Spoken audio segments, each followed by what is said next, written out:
was the literary power of the Qur'an Kareem. The literary power of the Qur'an Kareem. And to be honest with you, I was on the fence with this subject matter. Should I present it in a khutbah Jum'ah, or maybe I should go with something more traditional? Since this is really rather technical in its nature. But I thought that it would be beneficial, inshallah, for us to get a glimpse of this language of the Qur'an, the linguistic power of the Qur'an Kareem. The Qur'an Kareem is in Lugha al-Arabiya, nonetheless, it is not like any other Arabic script, khas. The fact of the matter is, I remember when I was young, maybe Hamza's age or so, and our teachers would tell us that here are the miracles of Musa, and here are the miracles of Isa, and with Sayyidina Muhammad, his miracle is the Qur'an. The young boy, that doesn't really register much, you know. The linguistic ability at that age is still limited, and the comprehension of the Qur'an itself is rather limited by age. And at that time, I was thinking to myself, wow, this guy is parting the sea, and this other guy is bringing people from the dead, and now you have a book. What a deal is that? That's not a big miracle, yeah. I didn't understand. I was a young boy. As you start learning more and you become older, you develop the sense of what's going on also. And just by virtue of the Qur'an coming to Quraysh as a challenge in the first place, right? It's a challenge for them. That's why in the Qur'an, Allah subhanahu wa ta'ala is saying, can you write something like this? If you can.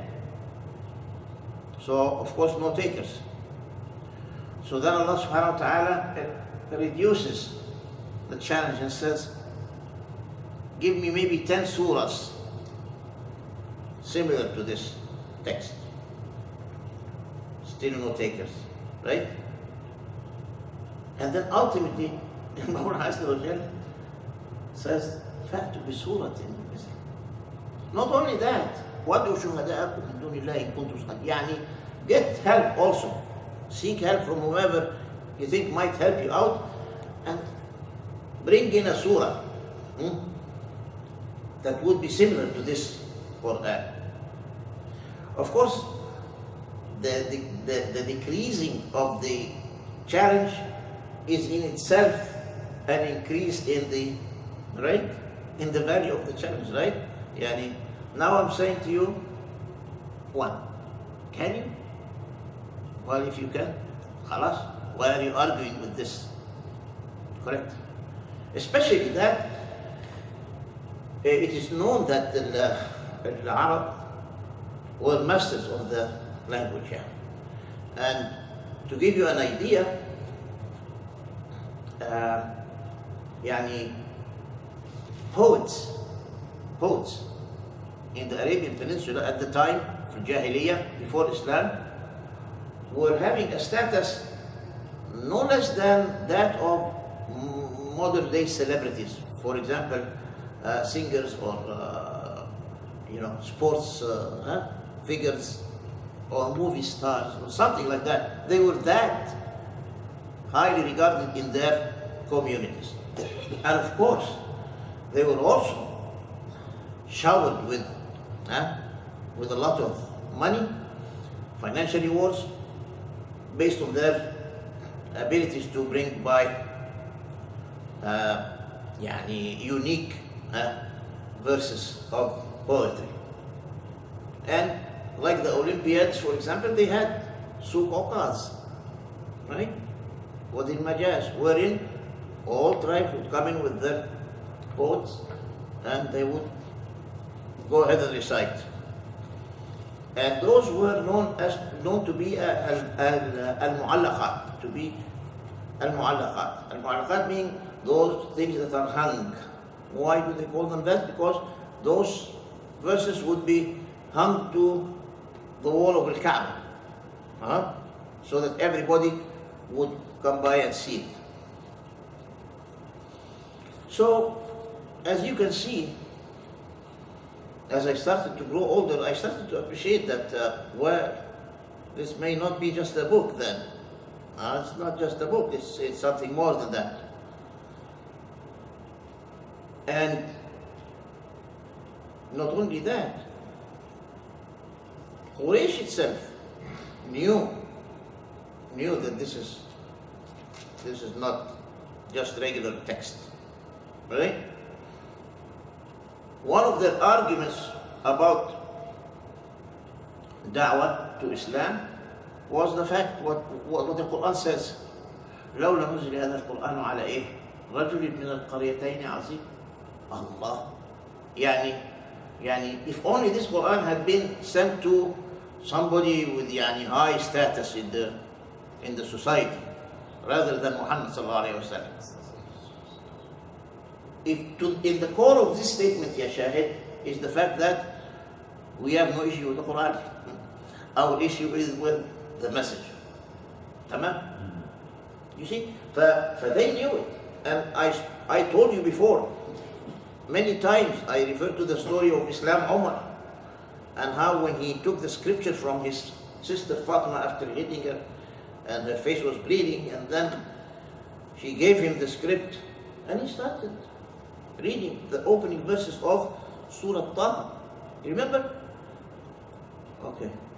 All I want to do now, before I get to these examples, is I'm going to recite to you those opening ayat of Surah Taha.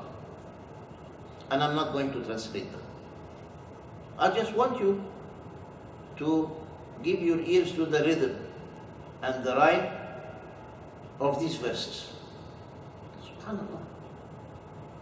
Bismillah ar-Rahman ar-Rahim. طه ما أنزلنا عليك القرآن لتشقى إلا تذكرة لمن يخشى تنزيلا ممن خلق الأرض والسماوات العلى الرحمن على العرش استوى له ما في السماوات وما في الأرض وما بينهما وما تحت الثرى وإن تجهر بالقول فإنه يعلم السر وأخفى الله لا إله إلا هو له الأسماء الحسنى. Umar read up to here and he stopped. And he made the comment that I mentioned to you before, من كان هذا كلامه فلا ينبغي أن يعبد أحد سواه. He whose words are these should be the only worthy of worship. The language, ya akhi, this is not from any ordinary source. This is from a divine source. And with that being said, we went into giving a few examples that are circling around the word choice. The word choice. Why did Allah subhanahu wa ta'ala choose this word in this context? And another word in a similar context, seemingly, to us.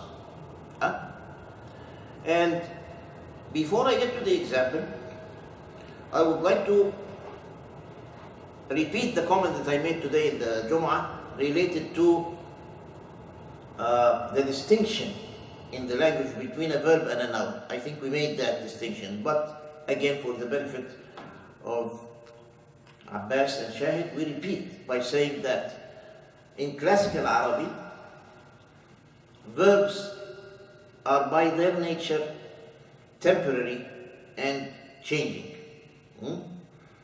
as opposed to nouns which are permanent and have a sense of continuity to them. And I gave an example by saying, he wrote a letter. That action is done in the past tense. He wrote a letter. After that, there is no writing taking place. He will write a letter tomorrow. He is writing a letter now.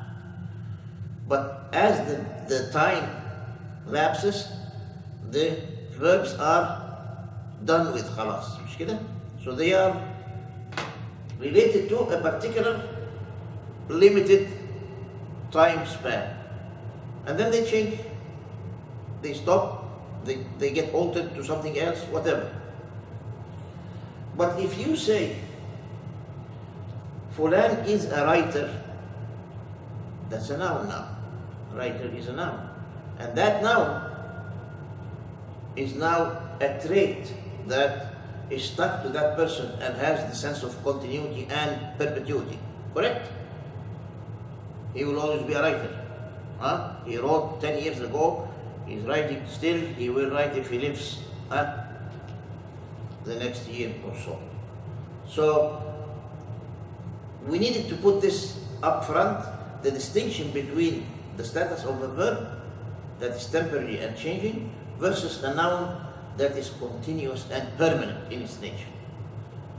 We gave examples in the khutbah that we cannot really spend more time again because the majority have heard it in the afternoon today. But let's pick it up with one more example here and see what we can find. I am going to refer now to Al-Ayah 33 of Surah Al-Anfal. Surah Al-Anfal. Wherein المولى says, وما كان الله ليعذبهم وأنت فيهم وما كان الله معذبهم وهم يستغفرون. That's the verse. تاني. وما كان الله ليعذبهم وأنت فيهم وما كان الله معذبهم وهم يستغفرون. What is the translation of the verse in meaning? Addressing Muhammad sallallahu alaihi wasallam, Allah is telling him, Allah will not punish them, Quraysh and the Kuffar, so long as you're within them, among them. And Allah will not punish them so long as they make istighfar. You see? Allah will not punish them so long as you're with them, among them. Allah will not punish them so long as they make istighfar. Again, as we mentioned in the khutbah, a lot of that gets lost in translation. How so? Well, وَمَا كَانَ اللَّهُ لِيُعَذِّبَهُم. This is a fi'l. وَمَا كَانَ اللَّهُ لِيُعَذِّبَهُم, which therefore should alert us to the sense that this action is only temporary, right? It's only timely. It's not going to be there forever. وَمَا كَانَ اللَّهُ لِيُعَذِّبَهُم. It's dependent on وَأَنْتَ فِيهِمْ, so long as you are with them, Ya Muhammad. Correct? But the second part of the verse, وَمَا كَانَ اللَّهُ مُعَذِّبَهُم. Now, مُعَذِّبَهُم. وَهُمْ يَسْتَغْفِرُونَ. Why didn't Allah stick to وَمَا كَانَ اللَّهُ لِيُعَذِّبَهُمْ وَأَنْتَ فِيهِمْ وَمَا كَانَ اللَّهُ لِيُعَذِّبَهُمْ وَهُمْ يَسْتَغْفِرُونَ? مش كده؟ That finesse is what makes the language of the Qur'an al-Kareem يعني a challenge that cannot be met. Right? يعني when we start with the first part, وَمَا كَانَ اللَّهُ لِيُعَذِّبَهُم وَأَنْتَ فِيهِمْ. Ya Shakib, did the Nabi sallallahu alayhi wa sallam stay among Quraysh forever? Wala at one point on the 11th year, after 10 years or 13 years, he did what? خلاص, he migrated. مش كده؟ يبقى that had to be in a verb form. Otherwise, the context would not be correct. Because Muhammad will not stay within them eternally. No. He was going to leave at one point.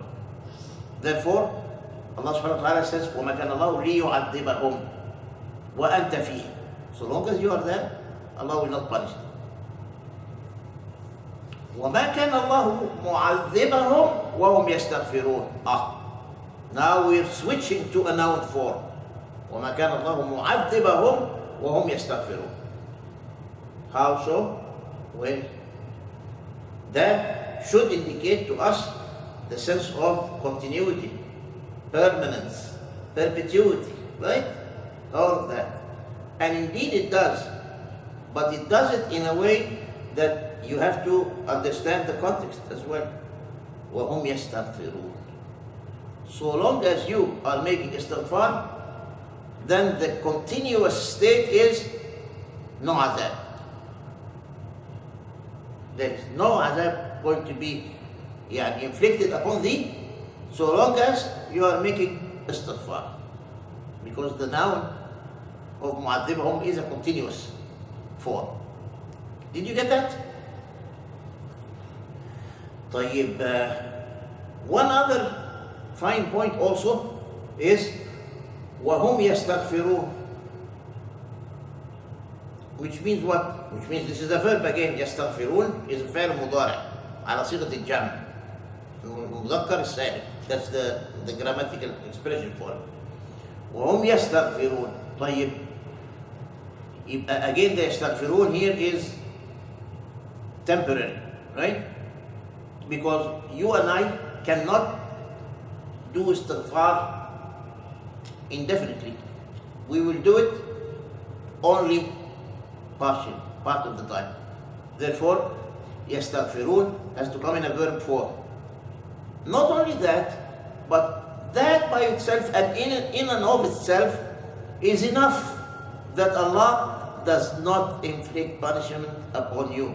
This is why وَمَا كَانَ اللَّهُ مُعَذِّبَهُمْ in the noun form, continuous, even though the istighfar is what? Say, intermittent, right? Just as such. You see the fine points in the language when it comes right in place.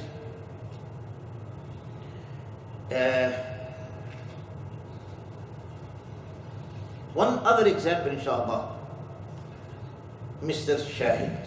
So on that very point, that even though the astaghfar is intermittent, meaning it is not continuous, it's not continuous.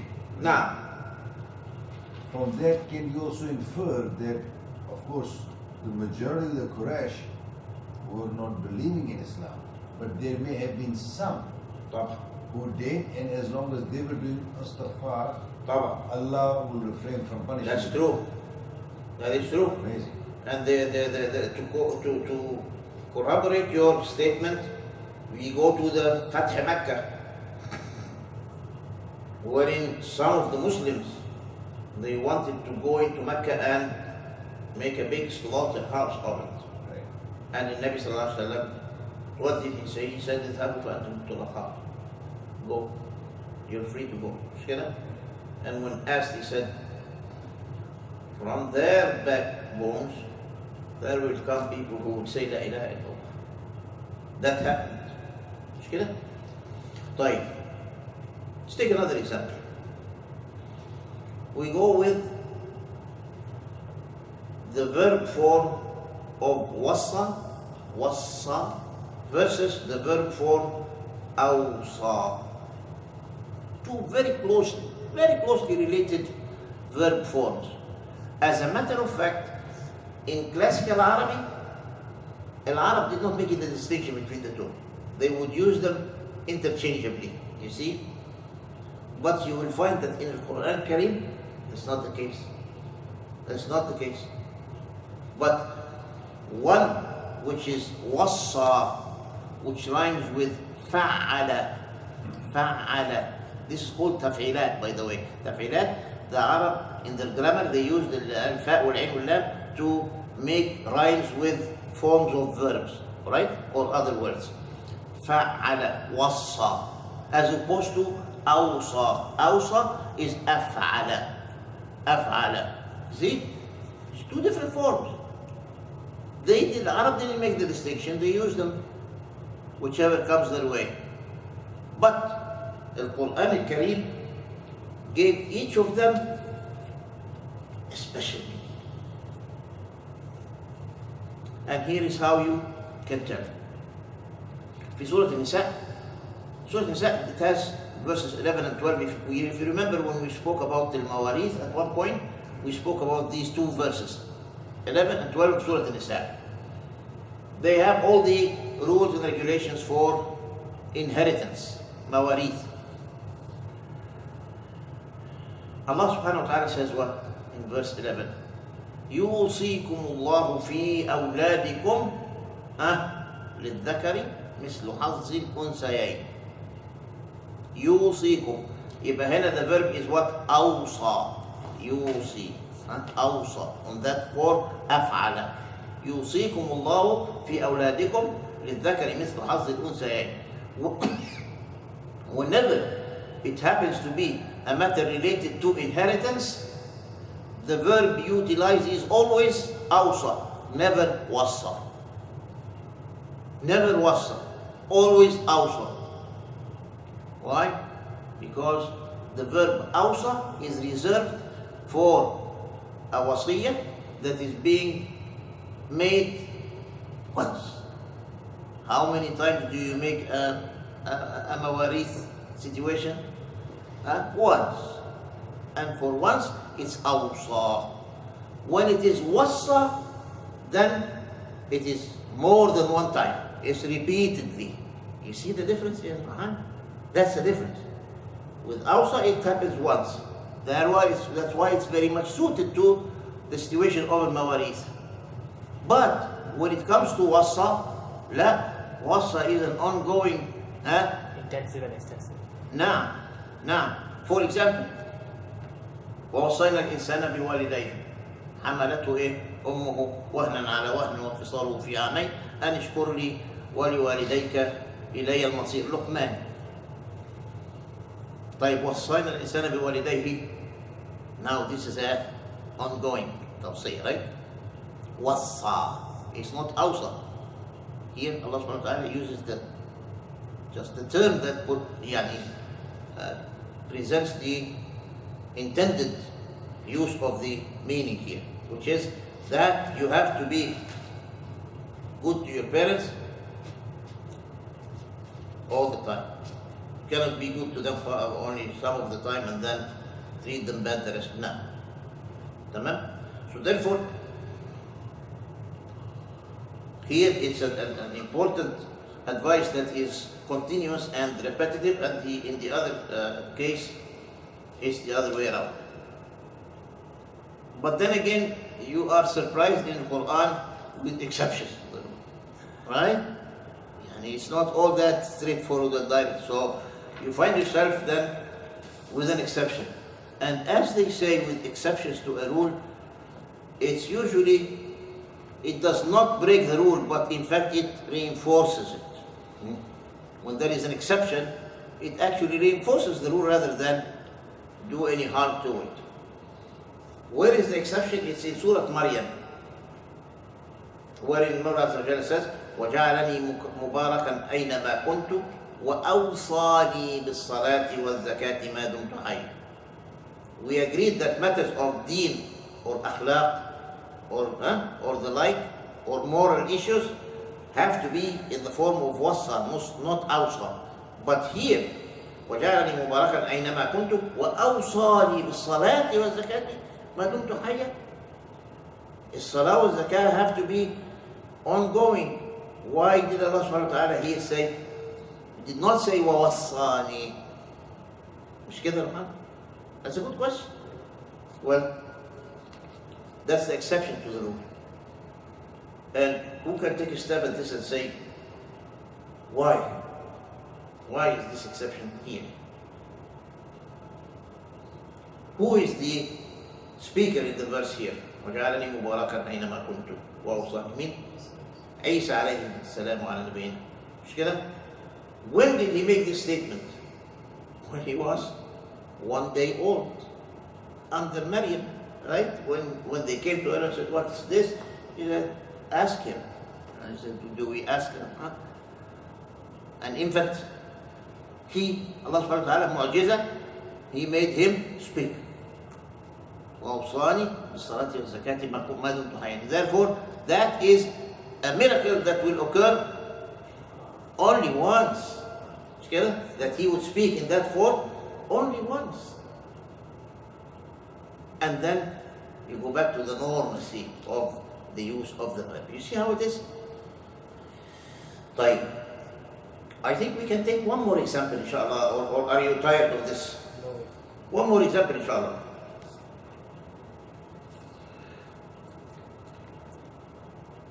When it comes to water, the mention of water in the Qur'an al-Karim.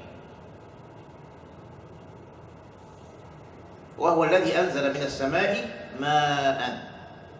مش كده؟ لكم منه شراب ومنه شجر فيه تسيمون. ألم ترى أن الله أنزل من السماء ماء فأخرجنا به ثمرات مختلفا ألوانه. مش كده؟ وأنزلنا من المعصرات ماء ثجاجا.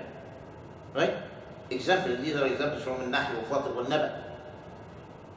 Wherein Allah subhanahu wa ta'ala refers to the rain with the generic form of ma, water. With the generic form of water. Which is always associated with a form of mercy from Allah subhanahu wa ta'ala. There is no life without. وَجَعَلْنَا مِنَ الْمَاءِ كُلَّ شَيْءٍ حَيٍّ. كُلَّ شَيْءٍ حَيٍّ. No life without water. But then Allah subhanahu wa ta'ala uses other terminology for also addressing water by saying, for example, al-ghayth. Al-ghayth. You read in the Qur'an the expression al-ghayth referring to water, to the rain. Al-ghayth is having its root from ghawth. And ghawth in Lugha Arabiya is help and support. Madad. Al-ghawth. And that is how water is. And whenever you find that form used for indicating water, you immediately find that it is a positive connotation. Always a positive connotation. In Surah Yusuf, Mawla Azza wa Jal says what? ثم يأتي بعد ذلك عام فيه يغاث الناس وفيه يعصرون. What is this verse talking about, Mr. Saib? Okay. Then after that there will come a year wherein people will be saved. يغاث الناس وفيه يعصرون, and they will make juices. Now you know what they're talking about, right? No? Sayyidina Yusuf, the dream of the king. أرى سبع بقرات سمان يأكلهن سبع عجاف وسبع. Right? And it was Yusuf who explained the dream to the king, and then he said you're going to have 7 hard years and then 7 good years, and then after that there will come a year ثم يأتي بعد ذلك عام فيه يغاث الناس. People will be saved in that year. It will be a year of luxury. A year of luxury. This is why the verse ended with وَفِيهِ يَعْصِرُونَ. People do not start making juices unless they have abundances.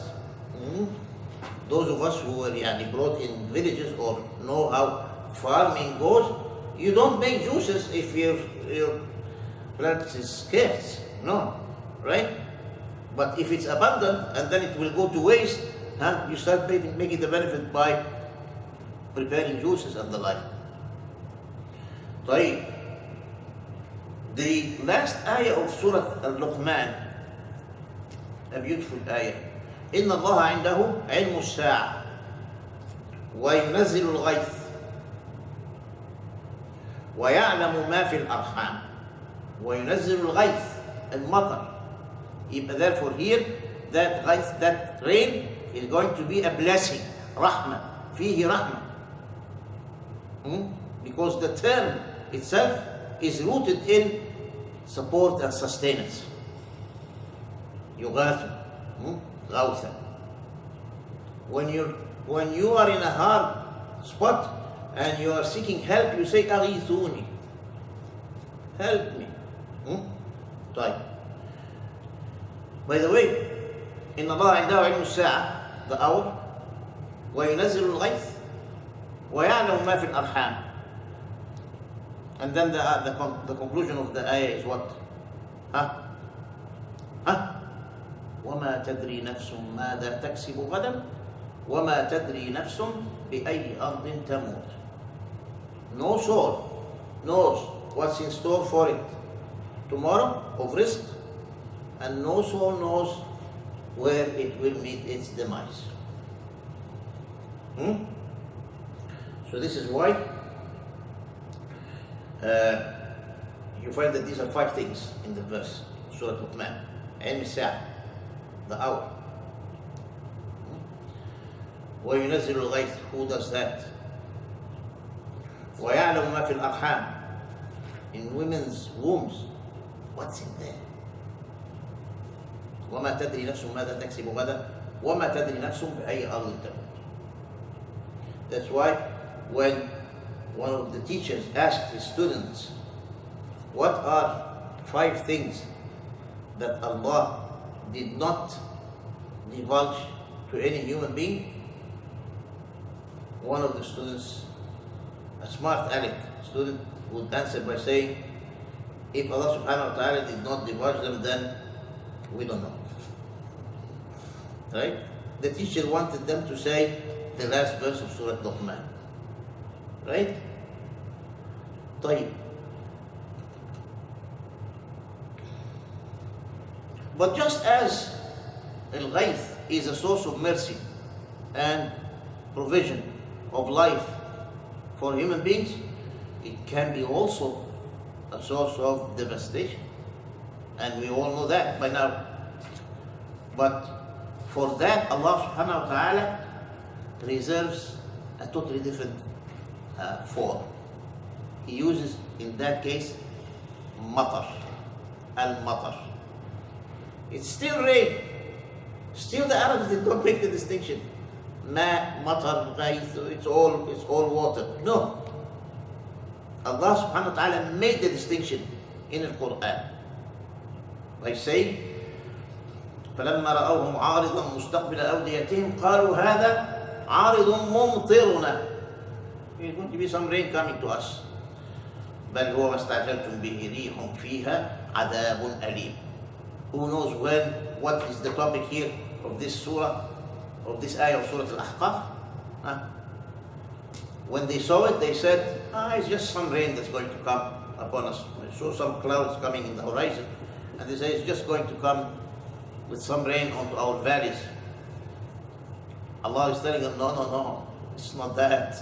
بَلْ هُوَ مَا اسْتَعْجَلْتُمْ بِهِ. This is what you were trying to say to your prophet. Show us. رِيحٌ فِيهَا عَذَابٌ أَلِيمٌ. It's a wind that carries punishing, severe punishment. This is in Qawm Aad.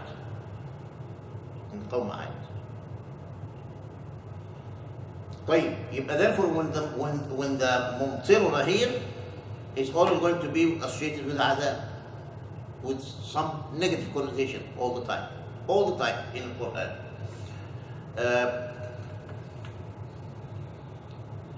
وإذ قالوا اللهم إن كان هذا هو الحق من عندك فأمطر علينا حجارة من السماء أو ائتنا بعذاب أليم. Anfal 32, just the verse before the one that we mentioned, وما كان الله ليعذبهم وأنت فيهم. This is just the verse prior to that. وإذ قالوا اللهم, oh Allah, إن كان هذا هو الحق, if that's the truth from you, فأمطر علينا, then make rain upon us with stones from heavens, or send us عذاب أليم, a severe punishment. They are challenging Allah. Not a good thing. At any time.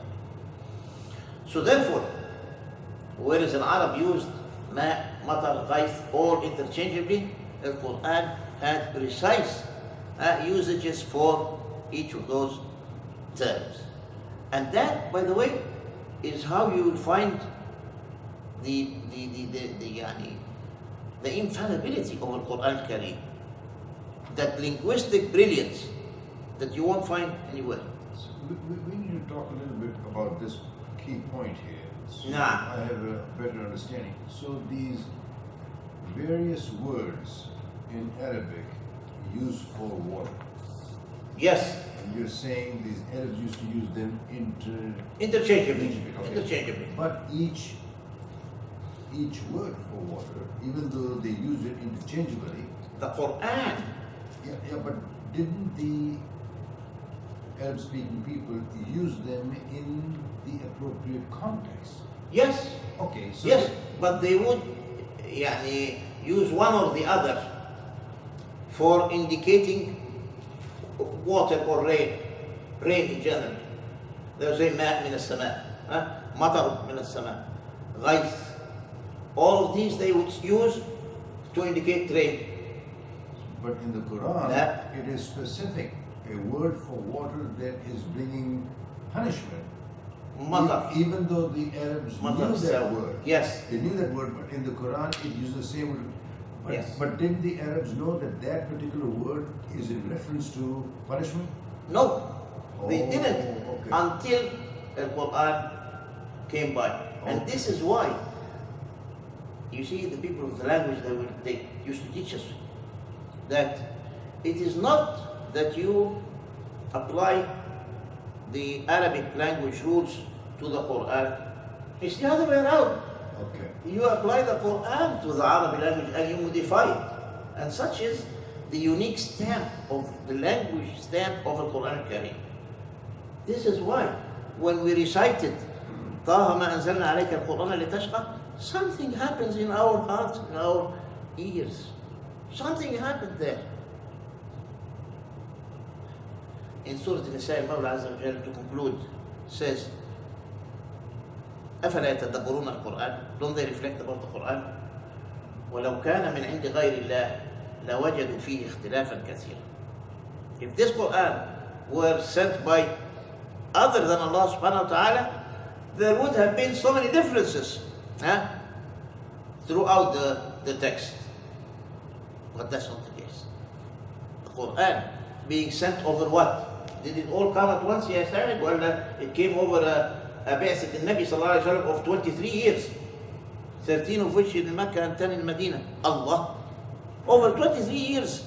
And the word choice is so precise that whenever a verse comes with a special context, it's the precise and the correct word that is used. So these are some of the examples that show the brilliance of the language of the Quran when it comes to word choice. What words does Allah Azza wa Jal choose to portray a certain imagery? So even though the Arab-speaking people knew all these words, Yes. what I'm hearing from the message is the Quran itself was the ultimate grammatical Absolutely. language. They modified their grammar rules according to the Quran. So when they heard it, Yes. they could recognize that there is some grammatical standard in here Higher than the human than level. what they have dealt with. Absolutely. Got it. Absolutely. Okay. Now, So, Mr. Kareem. I'm just curious, is this why Omar, when he got the Quran from his sister, Aywa. when he read, أيوه. he said that this is like a Absolutely. high level? Absolutely. Okay. so من كان هذا كلامه فلا ينبغي أن يعبد أحد سواه. He was a master of the language. Yeah. And later on he became a master of the Quran, Omar, as well. okay. So if you don't mind, I just want to sum up أيوة. what I have understood Aywa. here, and you can then correct me. Well, there is no need to correction, inshallah. Alright, so the language was known to the Arabs. Now, The verbs, the nouns, they were all known to them. To us who are non-speaking Arabic people, أيوة. to us when we hear the Quran recitation, أيوة. we can pick up the beauty of the rhythm. Nah. we can pick up that there is a certain rhyme to it, even Nah. though we don't understand the word what it is, but we can understand the rhythm of it. It's like a poetry that is in rhythm. Absolutely. Okay?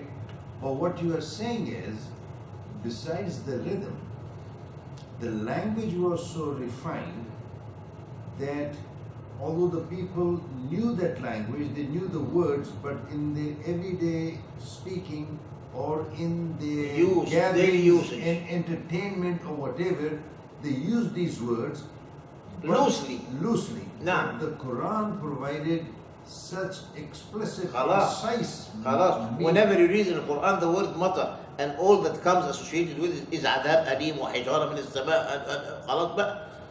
يبقى therefore matar is reserved for that, for the punishment. Rice is reserved for what? Plants and greens and stuff and good things.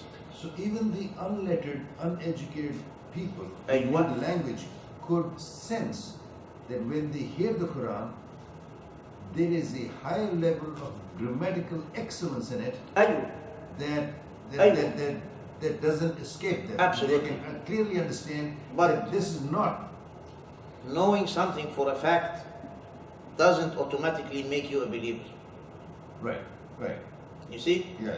Yani, we spoke about the story about Uyay ibn Akhtab and his brother talking when Salman al-Farsi was up the dates, the palm tree, bringing dates down, and they were saying, is that him? Meaning, is that the prophet that we have? They have it in the book, yeah. And the brother says, yes, it is him. And then the first one asks again, what are we going to do about it? What are you going to do about it? And he says, I'm going to be his enemy to the last day I live. Although he knows that this is the prophet that they have in the Torah, he still doesn't want to accept it. Khalas ba? Khalas, what can you do? Right, right. If somebody doesn't want to believe, there's nothing that you can do. So, as an example, for him and I, people from Pakistan, How about people from India? but he doesn't speak Urdu. You don't speak Hindi. No. But you can follow what I'm saying. You speak Urdu? No. Okay. He- Hi. He's out of the game. But anyway, but I think he'll get the gist of it.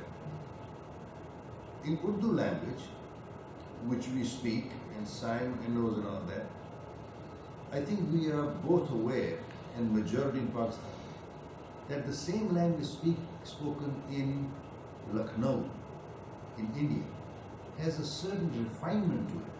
That even when you hear little children speak, it has so much respect and honor when they're speaking to each other, and there is a certain beauty to that, to the speech itself. So my understanding is someone that, just like we can pick up on the fact that those people from Lucknow, and those, when they start speaking, you can really taste the beauty of the language, and you know this is at a higher standard. Same thing I am guessing that Arabic speaking people who hear the Quran, they can pick out that this Realize is right something away. beyond what normally people speak. That's right. Even though they are familiar with the words. That's right. Okay. And even when they're faced with situations wherein they cannot really explain, يعني, for example, Al-Kuffar would have not wasted a chance to discredit the Qur'an. Normally. Right. But we have never heard at the time that any of them came about and said, what is this Alif Lam Mim in the Quran? That doesn't mean a thing. No one said that. Unfortunately, it's Muslims of latter ages that are laying such claims. They realize that there is something there. Maybe it's not explicable for us, but this is just the alphabet of which this entire book is made up of. Maybe they sensed something and they didn't feel there is any need to to go into that. You know where you find most of the misconceptions, linguistic misconceptions? It's with the mustashriqeen. It's with European scholars who think that they can understand and critique the Qur'an al-Karim, for example. And they would tell you things like the language of the Qur'an is contradicting. Liyam, why so? You say, Allah subhanahu wa ta'ala says, وَمَا رَمَيْتَ إِذْ رَمَيْتَ وَلَكِنَّ اللَّهَ رَمَى. Yani he is saying, you did not throw your arrow or your spear or whatever it is in war, but it's Allah who. وَمَا رَمَيْتَ إِذْ رَمَيْتَ. Yani is negating and affirming the verb in the same statement. That's what the ignorance of the language leads you to believe. La. Anybody when he, from the Arabic tongue would understand immediately. مَا رَمَيْتَ إِذْ رَمَيْتَ لَكِنَّ اللَّهَ رَمَى. Meaning that you can do your best to hit the target, but if Allah subhanahu wa ta'ala doesn't want you to hit the target, you will not hit it. Easy, and it comes straightforward. It doesn't require an explanation. One of them, by the way, he was talking about Surah Al-Asr. And he decided to get philosophical on us explaining the term Al-Asr. طيب, we know Al-Asr. Subhanallah, it's one of the of our prayers, of our daily prayers, the middle prayer, Salatul Wusta. But then he took that route and he referred it to what?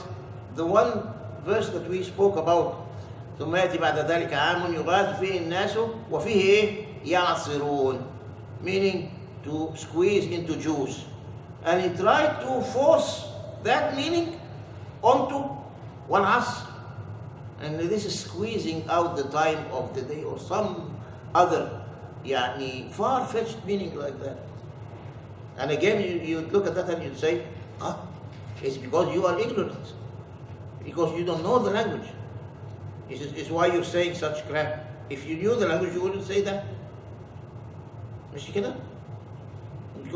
you go to any tafsir, by the way, for Al-Asr in the because you will not find any squeezing or any juices. No. It's the time. Al-Asr is the time. Mr. Shahid, does that make sense to you? Well, my understanding in a nutshell is that what you're saying is, even to the people who speak the language, the Arabic language, the Quranic language is of superior, exceptional eloquence. Right? Eloquence and grammatical excellence. Absolutely. Okay. And all I focused upon tonight was the word choice. Just that there are other aspects of the brilliance of the language, the literary stamp of the Qur'an, if you want to call it that we can, if you so choose, address at subsequent sessions, unless you think that this is a subject matter that may be too heavy and we can just go back to tafsir. It is very heavy, and I think Arabic-speaking people will enjoy what you're saying, but the rest of us will get lost. Yeah. So we can, we're going to miss Mr. Saim, of course, for the coming few weeks for his trip back home. And we can see what we can do for next time, inshallah. Any other commentary or Mr. Rohan? Sheikh, you can educate us. We talked about fi'al, mujarrad, fi'al mazid, the original and the derived ones. So, as I understand, there are different levels of grammatical analysis, right? I mean, so if you can educate us, since you're talking about technical matters, right, about the grammatical analysis of the Quran. Yes. What I know from my very, very limited knowledge is, so this is of course one level, but they say the highest form of basically analysis of the the morphology or the syntaxes. It's the word placements that can like ilm, alima, amala, and then there's the other one. So if you have knowledge and you implement it, then you become someone with. That's right. That's right. So, these are again aspects of the linguistic prowess of the Quran that we can address each by itself. For example, that grammatical issue that you and Shahid were mentioning now, there is a study, specific study known as grammatical shifts. Grammatical shifts that talks about just that. And then there is the matter of صور البيانية, meaning the similes and the metaphors and the parables and all of these things. How does the Qur'an utilize that? Again, it's a brilliant utilization. But again, it's highly technical. It requires some good focus and some good follow up with the language. And they say that if you know these things, then you derive logic, the proper logic. Absolutely. Absolutely. Can you tell us in a nutshell, when Omar heard or read those verses, Nah. few verses, and his reaction was that this is not from this world. Absolutely. Okay. Can you tell us in a nutshell, what is it that he found in those few verses? What did he find that made him realize, or have I already summed it up? Did I already sum it up? Yeah, it's Okay. just that. It's Okay. just that. The precision, that kind the of eloquence. language is not language that I hear Yeah. in the streets of Mecca. Okay. Right? Okay. Right. Even Rasulullah sallallahu alayhi wa sallam, he would love to hear the Qur'an al-Karim Yes. himself. He would ask, and Abdullah ibn Mas'ud was one of those who had the beautiful voice to recite. And the Nabi sallallahu alayhi wa sallam would tell him, read for me. Abdullah ibn Mas'ud would be surprised, Ya Rasulullah, you want me to read it for you when it has been descended upon you? أقرأ عليك وعليك نزل.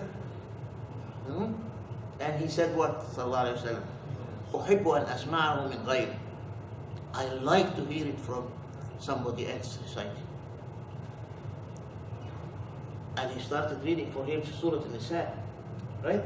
Abdullah ibn Mas'ud reading for the Nabi from Surah An-Nisa until he reached point وجئنا بك على هؤلاء شهيدا جئنا بكل أمة برسول. And then Nabi sallallahu alayhi wa sallam said حسبك, enough. He had been touched and moved by the recitation of Abdullah ibn Mas'ud to the extent that he خلاص, let's leave it there. That's the answer to your question. طيب, any other questions or comments? خلاص, inshallah we wish أخونا صايم inshallah a safe and successful trip, and may Allah subhanahu wa ta'ala reward you with all that you want out of this trip, and you come back safe to us, and we continue our gatherings and our extracurricular activities too. طيب, اللهم إنك عفو تحب العفو فاعف عنا وعافنا يا رب العرش واغفر لنا وارحمنا أنت مولانا فانصرنا على القوم الكافرين. اللهم اجعل تجمعنا هذا تجمعا مرحوما واجعل تفرقنا من بعده تفرقا معصوما. اللهم علمنا من القرآن ما جهلنا وذكرنا منه ما نسينا. ربنا هب لنا من لدنك رحمة إنك أنت الوهاب. آمين. وسلام على المرسلين والحمد لله رب العالمين. رحمة الله.